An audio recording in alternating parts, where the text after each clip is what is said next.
కొందరు కోడిగుడ్డు శాకాహారం అంటారు, కొందరు మాంసాహారం అంటుంటారు.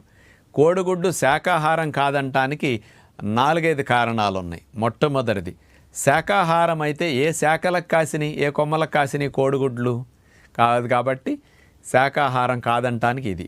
ఇక రెండవది, శాకాహారం అయితే పీచు పదార్థాలు ఉంటాయి, మరి కోడిగుడ్డులో ఫైబర్ 0, శాకాహారం కాదు.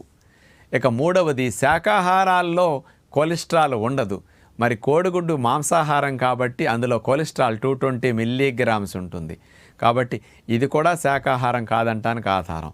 నాలుగవది, శాకాహారం అన్నిట్లో కార్బోహైడ్రేట్స్ ఉంటాయి, మాంసాహారాల్లో ఉండవు.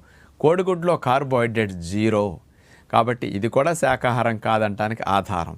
ఐదవది, నాటుకోడిగుడ్డు పిల్ల అవుతుంది, ఫారం కోడిగుడ్డు పిల్ల అవ్వట్లేదు కాబట్టి ఇది శాకాహారం కాదంటారు. పిల్లైనా పిల్లగాపోయినా శాకాహారం కోడిగుడ్డు మాత్రం కాదు, మాంసాహారమే.